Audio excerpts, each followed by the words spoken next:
옆에 보시 한번 인사하겠습니다. 기쁨으로 주님을 찬양합시다. 시작. 기쁨으로 주님을 찬양합시다. 한번 여쭐까요? 당신은 무엇이 기쁩니까? 그렇게 당신은 뭐가 기쁘세요? 네. 자, 무엇이 기쁘세요? 자, 여러분 기쁘세요? 성가대 기쁘세요? 뭐가 제일 기쁘세요? 찬양의 기쁨이 있다. 하나님을 찬양하시고 또 교회 와서 기쁩니다. 또 예배 드리는 게 기쁩니다. 또 뭐라고 해? 내가 변화되는 삶이 기쁩니다. 또 하나님의 자녀된 기쁨이 있다. 또 뭐라고 해?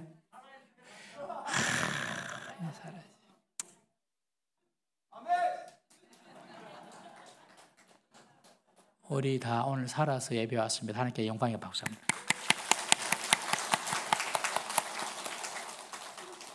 백집사님 교통사고 나가지고 그렇게 통과했으니까 제 말씀입니다. 정말 우리가 숨쉬고 사는 것이 복이고 축복이고 더하여서 예수 믿고 사는 것이 최고의 복입니다. 여러분. 하나님을 믿으니까 이것이 놀라운 축복이고 그것 때문에 우리는 기뻐할 수 있습니다. 우리의 양이 없고 소의 외양간이 소가 없고 무화과 나무 잎은 말라도 소출은 적어도 내가 구원받고 하나님 백성으로 이 땅을 살아가는 자체가 최고의 복이고 최고의 기쁨인 줄 믿으십시오. 그런 마음으로 얼굴에 환한 미소를 가지고 옆에 분에게 예수 믿는 우리가 최고로 행복한 사람입니다. 자, 시작. 예수 믿는 우리가 최고로 행복한 사람입니다. 자, 여러분 미소를 좀 환하게 해보세요. 환하게 해야지 복도 그 안에 들어가죠. 인상 찌꺼리고 이러면 안 됩니다. 오늘 귀한 찬양 너무 감사합니다. 오늘 말씀하고 어떻게 딱 맞췄는지 좀 비슷한 말씀이거든요. 오늘도 저는 오늘 본문을 보면서 설교를 준비하면서 하나님께서 우리 교회에 부흥을 주시겠다 이런 기대가 생겼습니다. 본문을 보면서 이 본문은 제가 정하는 게 아니거든요. 다 정해진 본문을 가지고 연구하는데 하나님께서 그때그때 우리 교회에 적절한 말씀을 주시는데 우리 교회 부흥하겠다. 두 번째 우리 성도들은 축복받겠다. 세 번째 우리 자녀들 형통하겠다. 교회는 전무한 부흥의 역사가 일어나고 여러분들 가정에는 전무한 축복의 역사가 일어나고 여러분들 자녀들은 전무한 형통의 역사가 일어나기를 주의 이름으로 축복합니다. 지금까지 잘된 것보다 더 잘되는 역사, 지금까지 받아 누렸던 축복보다 더 큰 역사가 여러분 가정에 일어나기를 주의 이름으로 축복합니다. 오늘 그 이야기인데요. 오늘 유다 공동체의 부흥의 역사가 일어납니다. 바벨론에서 3차로 예루살렘으로 귀환한 느헤미야가 여러 가지 방해와 도전에도 불구하고 52일 만에 예루살렘 성벽을 건설합니다. 100년 동안 불타서 방치되었던 예루살렘 성벽이 52일 만에 이렇게 완공이 된 것입니다. 그 전까지만 해도 성벽이 없으니까 이방 조석들이 자기 집 마당 드나들듯이 이스라엘 공동체 안에 들어와 가지고 왔다 갔다 했는데 이제 그런 위협과 혼란이 다 사라지고 유다 사람들 속에 생활의 안정과 예배의 삶이 회복되고 있었습니다. 그때 7째 달이 되었습니다. 그리고 7째 달이 되었어요. 유대력으로 이스라엘 사람들에서는 유대력으로 7째 달은 새해입니다. 새해에 해당됩니다. 그래서 7월 1일 그때에는 새해를 알리는 나팔을 붑니다. 그래서 7월 1일을 나팔절이라고 그렇게 합니다. 그리고 새해를 지나면서 지난날의 모든 죄를 회개하는 그리고 회개하고 용서받는 대속죄일이 7월 10일 날 있습니다. 그리고 15일부터는 초막절을 지내는데 이 초막절은 이스라엘 백성들이 출애굽한 이후에 40년 동안 광야에서 보호받고 또 그들을 인도하신 하나님의 은혜를 기억하면서 감사하는 절기가 초막절이는데 새해 7월 15일 날 이 초막절을 지내면서 하나님께서 올해 새해도 지켜주시고 인도해 주십시오 하면서 초막절을 지냈습니다. 그런 해가 7째 달이거든요. 그러니까 7째 달 이 새해가 얼마나 중요하냐면 새해 첫날 7째 달 1일을 나팔절이라고 하고 7월 10일을 대속절이라고 하고 7월 15일을 초막절이라고 해서 이 세 절기가 이 새해 첫 달에 다 들어 있는 것입니다. 그래서 이스라엘 백성들은 새해가 되면 예루살렘 성전으로 모입니다. 우리는 새해가 되면 다 고향으로 뭐 부모님 계시는 곳으로 돌아가지만 새해가 되면 다 성전으로 모입니다. 성전에 모여가지고 오늘 대단한 사건이 일어나는데 말씀 부흥의 사건이 일어나요. 이 사건을 계기로 7월 첫째 날 성전에 모여서 말씀을 듣는 이 사건을 계기로 유다 공동체에 큰 부흥이 일어납니다. 1000년 동안 지켜지지 않았던 여호수아 시대 때부터 1000년 동안 지켜지지 않았던 초막절이 시작이 되고요. 그리고 하나님의 말씀으로 이스라엘 백성들의 삶이 변화되고 개혁되기 시작합니다. 그 시작점이 오늘 본문 8장입니다. 8장. 이것이 바로 예루살렘 공동체에 부으신 하나님의 부흥이고 하나님의 축복입니다. 여러분, 주의 백성들이 축복받고 교회가 부흥하는 것은 하나님의 뜻인 줄 믿으십시오. 여러분, 우리가 하나님 복을 받고 살아야 됩니다. 하나님은 우리에게 복을 주시기를 원하십니다. 그리고 교회가 잘 되고 부흥하기를 하나님께서 원하십니다. 그 부흥의 시작이 오늘 느헤미야 8장이 다 들어있거든요. 어떻게 부흥이 시작되는가 5단계가 있더라고요. 그래서 이 말씀을 묵상하고 준비하면서 야, 하나님 우리 교회도 하나님께서 부흥을 기대하시고 부흥을 주시겠구나 이런 소망이 생겼습니다. 첫 번째, 어떻게 부흥이 시작되는가? 부흥은 하나님의 말씀에 대한 갈망과 사모함으로 시작합니다. 부흥은 말씀에 대한 갈망과 사모함으로 시작을 합니다. 여러분, 새해 명제를 맞아서 사람들이 성전 수문화 광장에 모였는데 모여가지고 뭐 했냐면 야, 하나님 말씀을 듣고 싶다. 그래서 학사, 율법 학자인 에스라, 이 에스라를 초청해서 모세에게 하나님께서 주신 말씀이 무엇인지를 듣고 싶다. 모세에게 주신 하나님의 그 말씀을 듣고 싶다. 모세 오경 있지 않습니까? 토라라고 하는데 율법이란 뜻입니다. 하나님이 모세에게 주신 하나님 말씀을 좀 들려주십시오. 그렇게 요청을 한 겁니다. 이전에 성전도 지어져서 성전도 있고 이전에 성벽도 있었지만 그들에게는 말씀이 없었습니다. 80년 전 1차 포로 귀환한 부모 세대가 다 죽고 없어졌습니다. 지금 있는 세대들은요 2세대, 3세대입니다. 그러니 하나님 말씀이 더 없지요. 하나님 말씀이 무엇인지 그들은 잘 모릅니다. 하나님 말씀. 벌써 1세기가 다 지나버렸는데요. 하나님 말씀이 뭔지를 몰라요. 바벨론에 살다가 왔지 않습니까? 그러니 성전도 있고 성벽도 지었지만 하나님 말씀이 궁금하다. 하나님 말씀을 듣고 싶다. 그래서 에스라를 초청해서 하나님 말씀을 낭독해 달라고 합니다. 여러분, 하나님 말씀을 알고 싶고 하나님 말씀에 대한 갈망이 생길 때 그때 하나님께서 우리에게 복을 부어주시고 우리에게 부흥을 주시는 시작인 줄 믿으시기를 바랍니다. 여러분, 하나님 말씀을 갈망하는 마음으로 예배에 들으셔야 됩니다. 예배 올 때에도 그냥 똘똘똘 오는 것이 아니라 오늘 하나님께서 내게 무슨 말씀을 하시겠나? 하나님 약속이 무엇인가? 하나님 내 이런 문제가 있는데 하나님께서 어떤 말씀을 주시겠는가? 여러분, 기대하는 마음으로 교회에 오면요 반드시 하나님께서 그 말씀을 딱 주십니다. 기대한 마음 모셔야 돼요. 우리 성도들 중에서는 이렇게 말씀하시는 분이 계세요. 목사님, 저는 이번 주일날 하나님께서 무슨 말씀을 주실까 기대하면서 교회 옵니다. 이런 분이 계시더라고요. 하나님은 절대로 그분들을 공수로 돌려보내지 않습니다. 하나님, 오늘 이런 문제가 있는데 이런 갈등이 있는데 하나님 무슨 말씀을 주시겠나.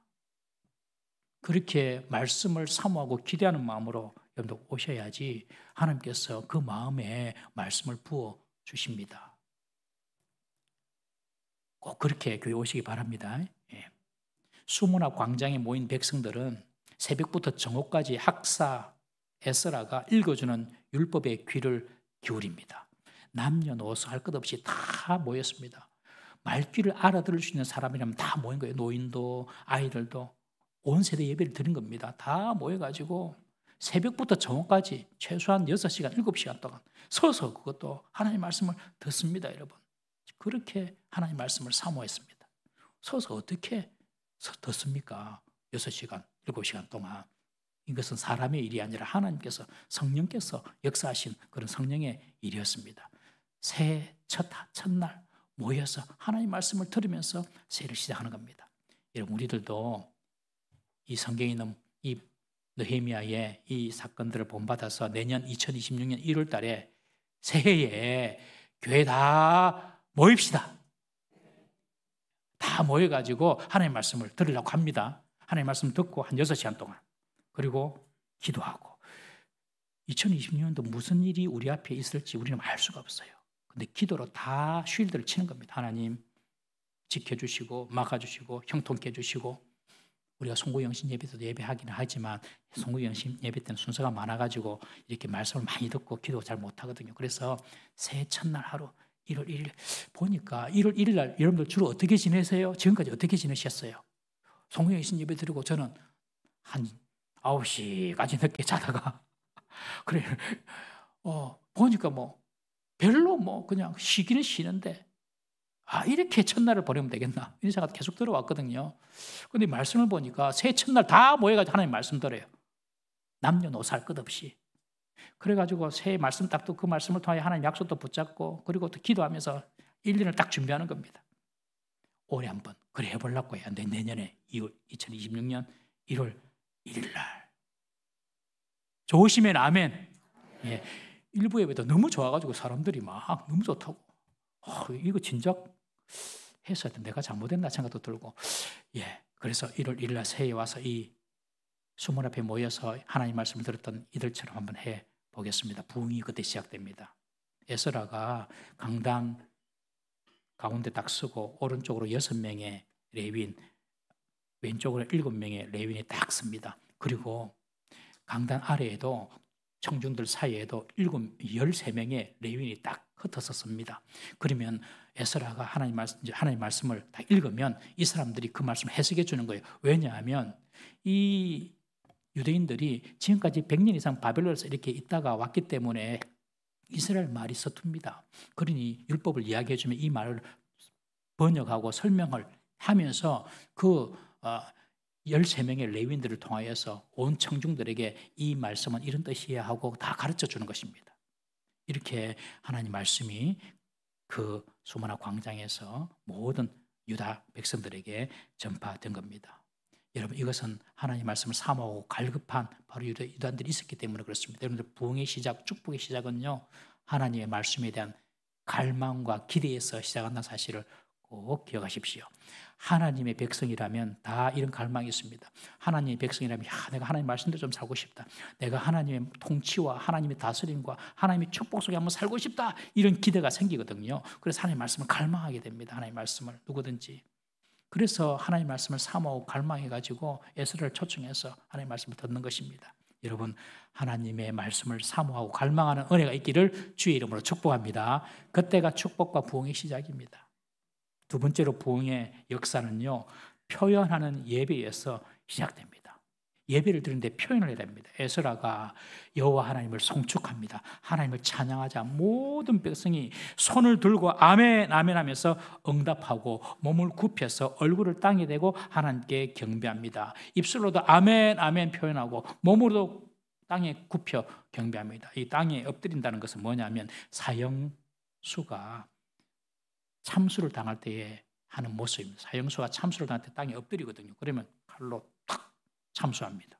하나님 앞에 예배하는 것은 하나님, 나는 죽었습니다. 하나님의 뜻만, 하나님의 영광만 나타나십시오. 이게 예배거든요. 그렇게 몸으로 하나님께 예배를 드렸다는 것입니다. 그리고 송축할 때에, 찬송할 때에 두 손을 들고 아멘 아멘 합니다. 믿음을 표현한 것입니다. 여러분, 사랑한다고 결혼하는 것이지 아니지 않습니까? 결혼은 사랑한다고 하는 것이 아니더라고요. 사랑을 표현해야지만 결혼할 수가 있어요. 표현하지 않은 사랑으로는 결혼할 수가 없듯이 여러분, 믿음도 표현해야 됩니다. 예배할 때 감동이 오면 아멘 하고 표현할 수가 있어야 됩니다. 여러분, 우리가 보통 예배를 너무 점잖하게만 예배 드리지 않습니까? 여러분, 입술을 열어서 아멘 아멘 우리도 해야 됩니다. 오늘 찬양을 다 했어요. 성가대가 찬양했으면 우리는 박수를 치면서 하나님께 박수 영광 돌립니다, 이런 마음도 있지만 입술로 아멘 해야 됩니다. 앞으로 찬양대가 찬양 끝나고 나면 우리 교회도 이 느헤미야처럼 이 유다 사람들처럼 두 손을 들고 아멘 하면 어떻겠습니까? 예, 한번 해볼까요? 시작 아멘. 예, 이렇게 하는 거예요. 그러니까 성가대가 딱 끝나면 다시 한번 시작 아멘 이렇게 하는 겁니다. 그러니까 일부 때 그래 하니까 어떤 사람이 아이고 깜짝이야 이러더라고요. 새 가족이 아이고 깜짝이야 이러더라고요. 예, 예, 한번 그래 버리는 거죠. 앞으로 이제 찬양대든지 앞에 찬양을 하면은 박수 대신에 두 손을 들고 아멘 하는 겁니다. 약속했습니다. 다음 주 안 하는 사람은 오늘 결석한 사람들입니다. 그래서 두 손 들고 찬양하면 나도 하나님 그런 마음으로 아멘 합니다 하면서 찬양합니다. 그렇게 해봅시다. 여러분, 이 아멘이라는 뜻은요, 하나님이 그대로 이루실 줄 믿습니다. 진실합니다. 하나님 말씀은 그런 뜻입니다. 이 아멘이란 말이 진실하다 이런 뜻이거든요. 그리고 하나님 말씀이 그대로 성취될 줄로 믿습니다 라는 그런 믿음의 표현입니다. 사실 저도 아멘 잘 못합니다. 제가 어릴 때부터 자란 교회가 보수교단, 우리 고신이 철저한 보수잖아요, 우리가. 그래서 잘 표현하고 막 이게 착하게 입으로 뭐 아멘하고 뭐 두 손 놓고 이게 잘 못해요. 저도 손 잘 안 들었어요. 사실 목사 되기 전까지 손 잘 안 들었습니다. 손 드는데 10년 걸렸습니다. 20cm 올리는데 20년, 50cm 올리는데 50년. 잘 안 됩니다. 좀 이렇게 유교의 문화에 빠진 분들이라든지 혹은 보수적인 분들은 손도 잘 안 됩니다. 아멘도 잘 안 합니다. 그런데 손 들고 아멘 하는 것이 성경적이더라고요. 우리 고린도 후서 1장 20절 말씀 한번 보겠습니다. 자, 시작. 하나님의 약속은 얼마든지 그리스도 안에서 예가 되니 그런즉 그로 말미암아 우리가 아멘하여 하나님께 영광을 돌리게 되느니라. 우리가 아멘할 때 하나님이 영광 받으신다는 겁니다. 할렐루야. 얼마나 감사합니까? 우리가 아멘해야 된답니다. 아멘이라는 뜻이 무엇이라고요? 진실로 그렇습니다. 진실로 그것이 이루어지기를 바랍니다. 이런 믿음의 표현인데, 여기 보면 하나님의 말씀이, 하나님의 약속이 그리스도 안에서는 예가 된다. 예스. 하나님 말씀은 다 이루어진다는 겁니다. 우리도 사실 말씀 들으면 속으로 아멘 하잖아요. 속으로는 하지만 그렇습니다. 하지만 우리 입술로 아멘 안 하잖아요. 그러니까 하나님의 약속이 얼마든지 진실합니다. 그렇습니다. 이루어집니다. 라고 믿을 뿐만 아니라 우리 입술로 아멘 할 때 하나님이 영광을 받으신다는 겁니다. 네가 아멘으로 내 말에 화답해 주네. 네가 내 약속이 진실임을 믿네. 그러면요, 그 약속을 이루어 주는 겁니다. 아멘이 하나님의 축복의 엔터키입니다. 여러분, 탁 엔터키 누르면 쫙 이렇게 실행이 되는 것처럼, 여러분, 우리가 아멘 할 때 하나님의 약속의 말씀이 탁 성취가 되는 겁니다. 안 믿으시죠, 여러분들? 이거 못 믿는 분, 믿는 분, 손 안 드신 분은 이것도 아니고 저것도 아니고 여러분, 아멘이 하나님의 축복의 엔터키입니다. 아멘을 많이 해야지 교회가 부흥합니다. 저는 이 아멘의 위력을 실제적으로 경험을 했거든요. 제가 군목 시절에 저는 강원도 화천에서 군생활 7사단 들어보셨습니까? 춘천 위에 또 화천이 있습니다. 그 화천의 바로 앞에는 뭐가 있냐면은 북한이 있습니다. 북한군하고 이렇게 맞닥뜨린 그 최전방에서 군생활을 이렇게 했는데, 제가 담임했던 교회가 예람교회인데 우리 교회 규모만 해요. 딱 한 300명 정도 병사들 모이는 그런 교회인데 규모도 딱 이만해요. 근데 이제 우리 부대 병사만 오는 것이 아니라 옆에 부대에서 우리 부대를 지원해주는 포병부대가 있거든요. 그 포병부대 병사도 한 50명씩 왔거든요. 근데 어느 날 주일날 그 포병부대 병사가 하나도 안 온 거예요. 이 무슨 일이고 군정병이 한번 알아보니까 목사님, 그 부대가 탈영병이 생겨가지고 완전히 사단장님이 전부 다 외출금지, 외박금지, 전부 다 영내 대기 명령 떨어졌습니다. 그러니 밖으로 한 사람도 못 나갑니다. 그렇게 됐다. 그러니까 주일날도 병사를 못 보내준 거죠. 전방에서 병사 하나가 탈영을 하면 이게 좀 심각하거든요. 왜냐하면 북한으로 넘어갈 수도 있고, 그리고 또 자살할 수도 있고, 이렇기 때문에 빨리 찾아야 돼요. 빨리 찾아야 돼. 찾는 것이 일이에요. 그래서 사단장님 못 나간다. 대대장부터 영내대기. 그래가지고 이제 주일 저녁 다 마치고 주일 저녁이 돼가지고 이제 늦게 부대를 찾아갔어요. 제가 그 부대를 찾아갔어요. 그 대대장님이 사단에서 불교회장이거든요. 불교회장. 생긴 것도 불독처럼 생긴 것도 불독처럼 생겨가지고 불교회장이에요.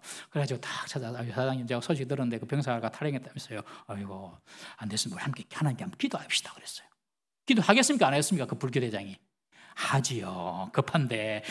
목사님 알겠습니다. 그래서 딱 손잡고 제가 싹 손잡고 제 조그만 손으로 그 이따만 손을 갖다가 딱 잡고 위에다 죄야 하면서 병사가 하나님 지켜주십시오. 생명을 지켜주십시오. 월복한다든지 또 죽는다든지 이런 일을 얻게 해주십시오. 빨리 발견하게 해주십시오.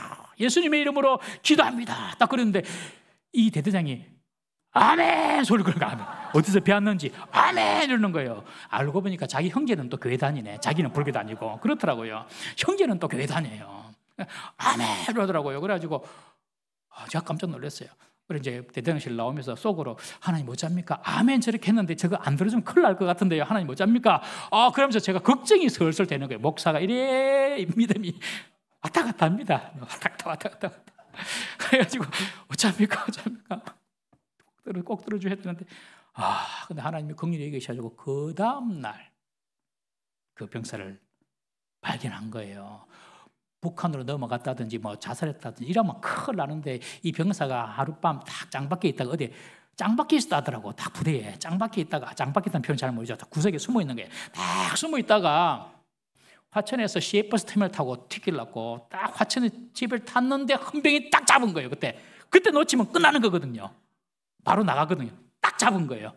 그래가지고 부대가 오히려 경사가 난 겁니다. 빨리 찾았다고, 건강하게 찾았다고. 그 다음 주일날 병사들 다 왔어요. 교회에. 그 부대 병사들이. 제가 여러분들 비밀을 가르쳐 드릴게요. 목사님이나 또 장로님이나 또 누군가 성도들이 예수님의 이름으로 기도할 때 아멘 딱 크게 하십시오. 그러면 반드시 그 기도는 응답받습니다. 기도를 해도 어떤 분은 시부적하게 아멘 이런 분도 계시고요. 말도 안 하는 분도 계세요. 이렇게 이런 분 계시고 안 되더라고요. 그러면은 아멘 하고 믿음으로 딱 받아. 그게 아멘 한다고 됩니까? 아멘이 여러분들 영적인 말인데 내가 해야지 한다고 됩니까? 여러분 마음속에 감동이 다 이게 생기거든요. 기도할 때 그때 아멘 합니다. 그러면 딱 그 약속이 아다리가 돼가지고 딱 응답받습니다. 아다리 많이 나오네 오늘.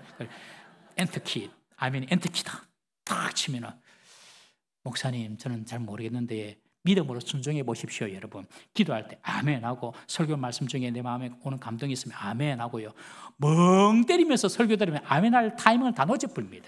여러분들 설교 들 때 아멘 하시는 분은요 절대 딴 생각 안 합니다. 딱 이렇게 설교에 집중하기 때문에 아멘이 나오는 거지. 뭐 오늘 가서 마치고 반찬은 뭐 나오겠노 이런 거 생각하면요 아멘이 안 나와요. 설교에 딱 집중 안 하면 절대 안 나옵니다. 진짜입니다. 믿음도 없으면 안 나오지만은 집중 안 하면 안 나와요. 근데 말씀을 딱 들으면서 저 말씀 내 말씀 되시면 좋겠다. 아멘. 엔터키. 여러분 부흥하는 교회는요 아멘을 잘합니다.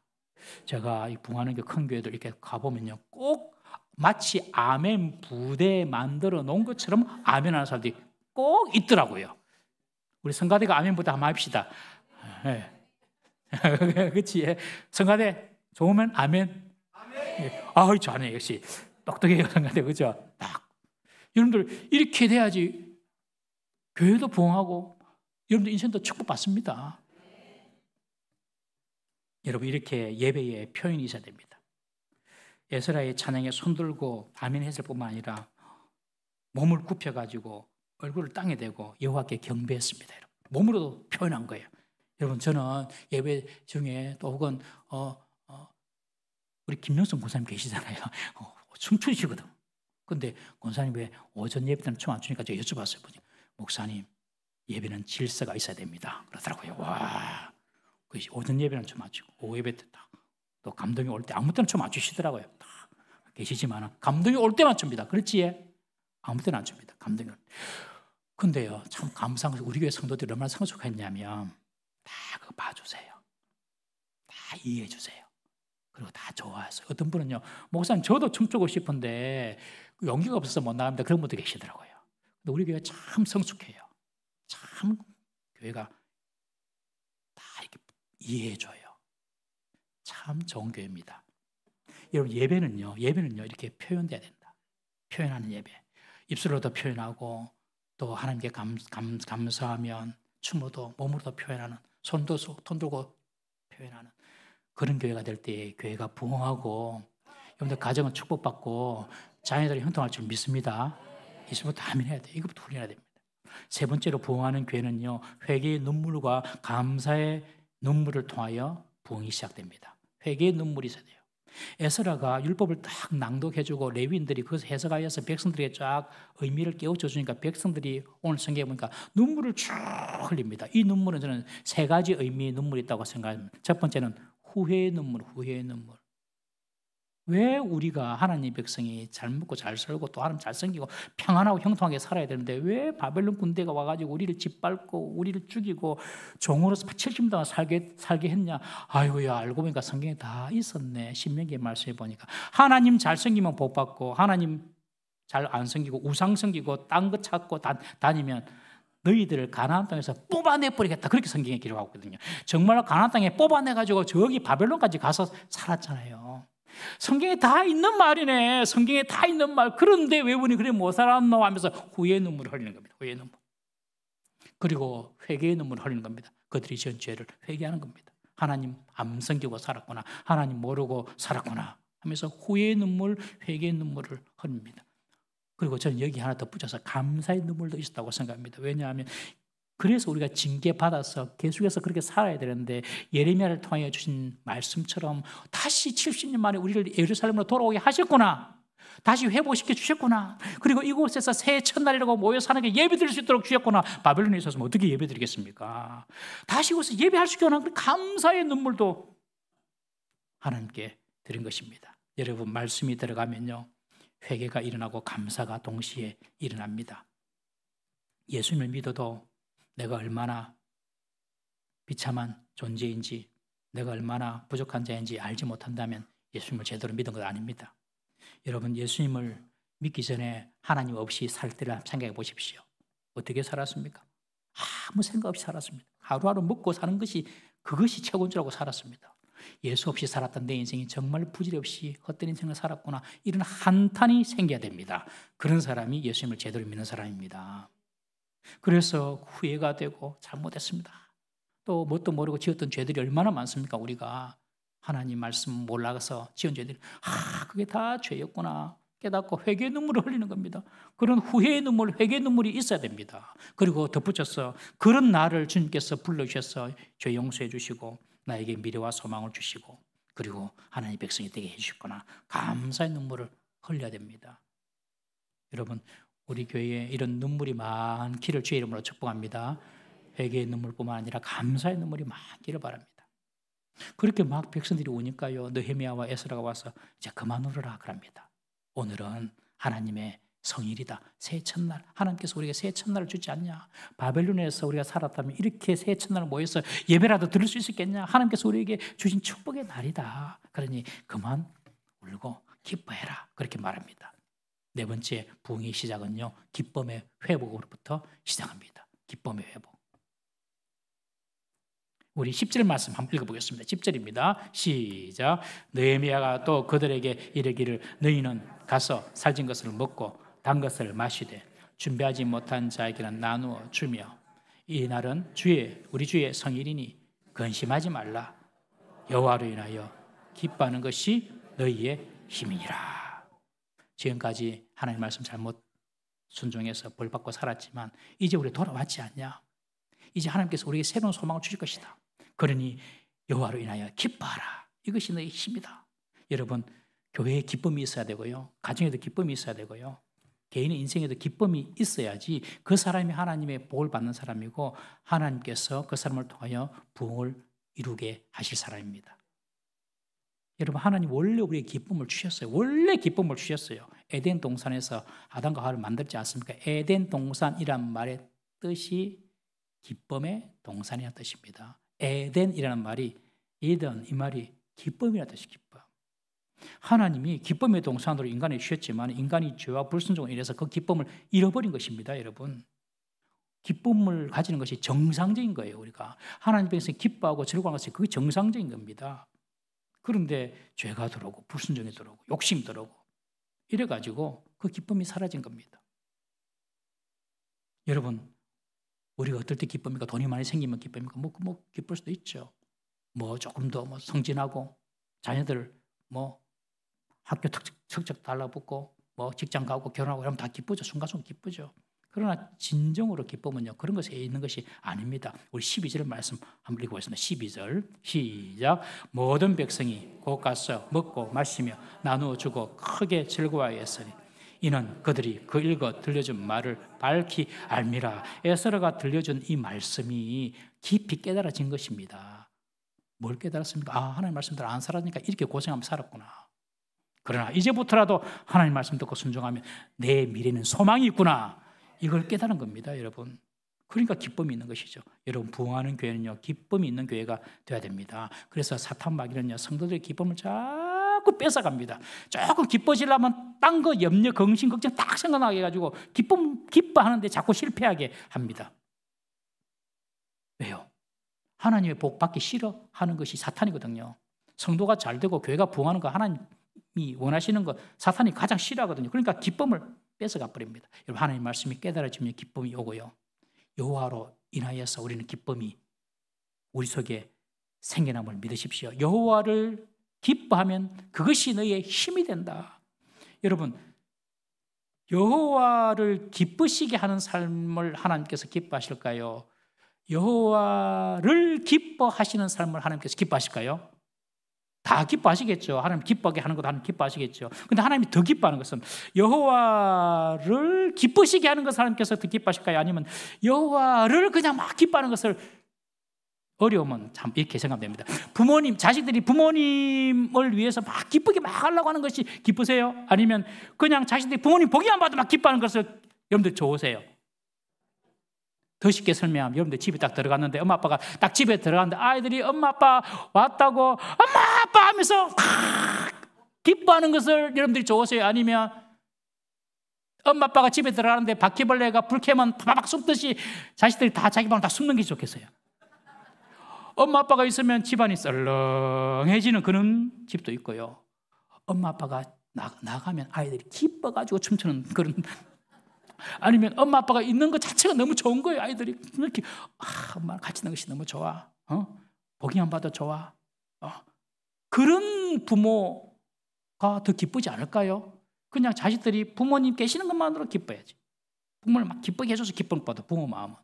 마찬가지로 하나님도요, 하나님을 우리가 기쁘게 하는 것도 너무 중요하죠. 나 주님의 기쁨 되기 원하네. 그것도 중요하지만 그 전에 하나님을 우리가 더 기뻐하는 것이 더 중요하다니까요. 여러분, 영국의 웨스트민스터 철치에서 우리가 어떻게 하나님을 믿고 우리가 믿는 하나님이 어떤 분이고 우리가 하나님 믿는 사람으로서 어떻게 살아야 될 것인가, 그 교리문답을 만들었어요. 그래서 웨스트민스터 요리문답이라 하는데 그 1항이 뭐냐면 사람의 제일 되는 목적은 무엇입니까? 이겁니다. 많이 들어보셨죠? 사람의 제일 되는 목적은 무엇입니까? 하면 하나님을 영화롭게 하고 그를 영원토록 즐거워하는 것입니다. 우리의 목적이 뭐냐면 하나님을 영원토록 즐거워하는 거래요. 그냥 하나님이 뭐 이것 줘서 좋아하고 저것 줘서 이런 차원이 아니라, 여러분, 당장에 하나님이 내 문제, 경제적인 문제점, 내 육신의 질병의 문제점, 내 좀 이렇게 관계의 문제점 빨리 해결해 주면 기뻐하시겠죠. 그거 말고 그냥 하나님으로 이렇게 기뻐하는 거, 그것이 인생의 제일 되는 목적이래요. 여러분, 하나님만 가지고도 기뻐할 수 있는 우리 성도 되기를 주님으로 축복합니다. 성도 얼굴에 기쁨이 넘치면요, 그 교회는 부흥합니다. 사람이 예쁘고 잘나고 이것도 중요하죠. 근데 우리 인생을, 우리 교회 연로하신 분들, 연세 되신 분들 많으니까 대충 알잖아요. 인생 이제 다 알잖아요. 그죠? 아닙니까? 얼굴 이쁘고 뭐 보기 좋다고 이게 답니까? 아니잖아요. 그죠? 잘나고 이쁘고 이것보다도 분위기가 좋고 잘 웃고 이런 사람들이 더 매력적인 거예요. 참 잘 웃는 사람이 매력적입니다.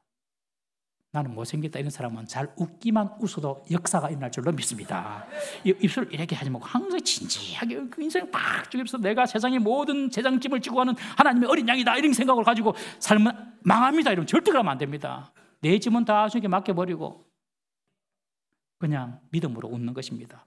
세상에 웃을 일이 어디 있습니까? 여러분, 직장에 가면 직장 매출이 얼마나 된다 안 된다, 사업이 되니 안 되니, 그러고 가정에 가도 말 안 듣는 식구들 믿고 막 맨날 뭐 예미기는 남편 부인이고, 세상에 사실 웃을 일이 별로 없습니다.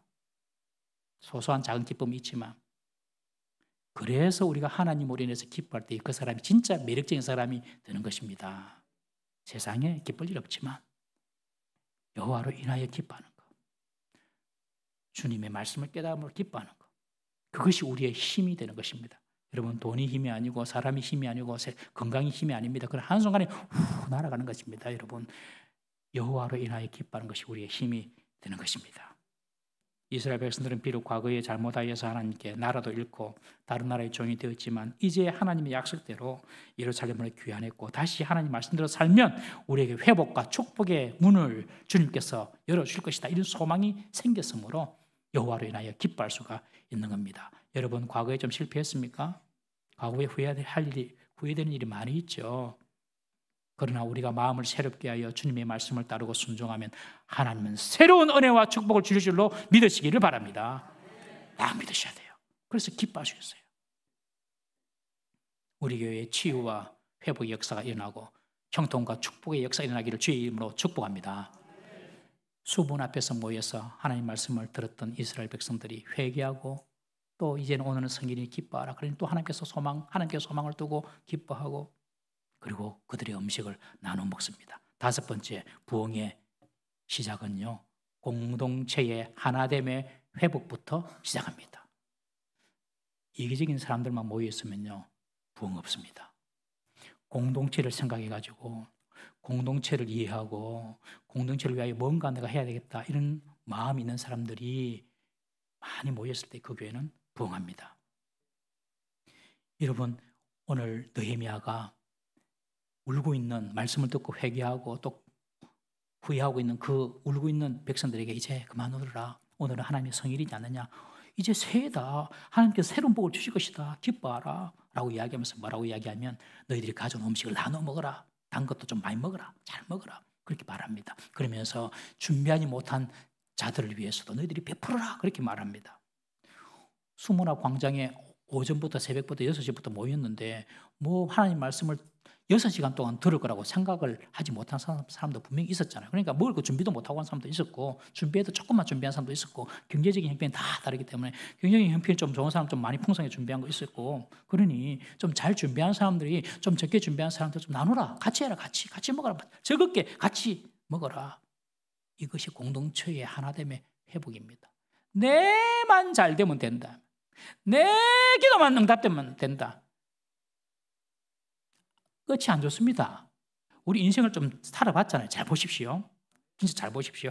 다른 사람을 섬기고 베풀고 다른 사람이 필요한 것들 채워주고 이런 사람이 잘 됩니까? 자기 것만 챙기는 사람이 잘 됩니까? 잘 안 되지요. 그제? 예. 고린도후서 8장 14절 말씀 한번 보겠습니다. 고린도후서 8장 14절 준비 시작. 이제 너희의 넉넉한 것으로 그들의 부족한 것을 보충함은 후에 그들의 넉넉한 것으로 너희의 부족한 것을 보충하여 균등하게 하려 함이라. 너희 좀 이렇게 부한 사람이 있느냐? 그러면 공동체에 부족한 사람들 잘 좀 채워줘라. 그러면 그것도 채움을 받은 사람이 또 다른 사람을 또 채울 수 있다. 이게 공동체의 회복입니다. 여러분 신앙생활은요 내만 신앙생활하는 게 아닙니다. 주기도문도 예수님이 가르쳐준 주기도가 하늘에 계신 우리 아버지요. 우리 아버지요. 그러니까 다 우리 아버지야. 내 문제가 있지만 저 사람 문제가 이런 문제가 있는 거예요. 그럼 그 사람 위해서 기도하잖아요. 그럼 내 문제가 해결됩니다. 이 사실 믿으십시오. 내 코가 석자라서 그게 하지 말고 그건 세상에서 하는 말이고 그건 세상 원리예요. 내 코가 석자라서 아무것도 못한다. 그건 세상 원리고요. 내 코가 석자라도 다른 사람이 코가 석자면 그걸 위해 기도해 줍니다. 그러면 내 문제가 해결됩니다. 여러분. 그것이 공동체를 생각하는 사람들의 마음입니다. 그래서 오늘 느헤미야 에스라가 많이 준비한 사람이 있느냐? 준비하지 못해가지고 온 사람들 잘 채워줘라. 너는 말씀 들어오면서 밥도 준비 안 했나? 그러지 말고 좀 이렇게 부족한 거 있으면은 이렇게 정죄하지 말고 뭘 하지 말고 네가 있으면 채워줘라. 네 거로. 그것도 중요한 개념이거든요. 교회에서 그래서 정죄하고 니 잘못했다 뭐라 할 게 없어요. 뭐 좀 보면 보이잖아요. 좀 저러면 안 되는데 이런 게 좀 보이잖아요. 그러면요 그냥 내가 가서 메꿔주는 거예요. 그냥 이렇게 내가 메꿔주면 나중에 감동받아서 다 잘합니다. 교회가 그런 곳입니다. 가르쳐서 그냥 알면은 그냥 다 되게요. 아닙니다. 교회는 가르쳐서 아는 것이 되는 것이 아니라 그냥 보여줘야 됩니다. 그냥 내 몸으로 그냥 보여줘야 됩니다. 그래서 되는 됩니다. 그래서 여러분들 혹시 내가 조금이라도 더 나은 것이 있으면 조금이라도 더 앞선 것이 있으면 그렇지 못한 사람들 판단하고 정죄하는 것이 아니라 내 것으로 메이크업 해주라고 보충해 주라는구나. 그런 하나님 뜻인 줄 믿으시기를 바랍니다. 제가 우리 교회 부산에 몇몇 목사님하고 정기적으로 만나는 시간이 있거든요. 열심히 목회하는 목사님들이라서 제가 가서 배우기도 하고 그런 모임이 좀 있는데 지난주에 모였는데 한 목사님이 그렇게 말씀하시더라고요. 우리 교회랑 비슷한 규모의 교회인데 주위에 아파트가 많아가지고 새벽마다 새벽기도 때는 다른 교인들이 많이 온대요. 다른 교인들이 많이 온대요. 그런데 목사님 하면서 이제 이 목사님의 속내를 우리한테 이야기하는 거예요. 새벽기도 와가지고 이제 새가족들이 새벽기도 오면 자기 교회 교인들이 여보세요, 내 자리예요. 이랬었어요. 그런데요. 그러니까 자기 자리라고 딴 데서 기도해라고 그런데요. 그러니까 이 새벽기도 온 다른 교인들이 상처받아가지고 그냥 교회를 안 오더라 그러더라고요. 내가 조금 더 앞섰다면, 내가 조금 더 먼저 나왔다면 다른 사람 나 몰라라 할 것이 아니라 그냥 땡겨주고 이해해주고 품어주는 것입니다. 우리 교회는 한 사람도 그런 사람 없어요. 그래서 성숙한 교회입니다. 제가 실제로 제가 경험한 건데 제가 부모서 있었던 교회에도 그런 일이 있었어요. 장로님인데 장로님이 항상 앉는 자리가 있었어요. 근데 거기에 세 가족이 앉았거든요. 그러니까 장로님이 내 자리예요. 나오세요. 그러더라고요. 여러분 그 자리 양보해줘가지고 그분이 믿음 생활 잘하면 그게 얼마나 큰 복입니까? 교회도 잘 되고 본인도 잘 되고. 그렇게 예수 믿는 사람이 썩이 좁으면 되겠습니까? 그렇죠? 맞습니까? 네. 물론 자기 앉는 자리가 또 그거 하면 또 이게 집중도 잘 되고 하는 것도 있지만은 다 그거 이해해주고 이렇게 마음을 여는 것이죠. 오늘 공동체 회복을 봅니다. 그래서 이 뒤로 오늘 이 사건 뒤로 이제부터 이 유다 공동체, 이스라엘 공동체에 1000년 동안 지키지 않았던 초막절이 일어나고요. 그리고 말씀으로 막 계획된 일들이 막 이제 일어나게 됩니다. 부흥의 시작이 오늘 느헤미야 8장이었습니다. 이 8장의 역사가 우리 교회도 일어나기를 주의 이름으로 축복합니다. 우리 한번 기도하겠습니다. 우리 시간에 하나님 아버지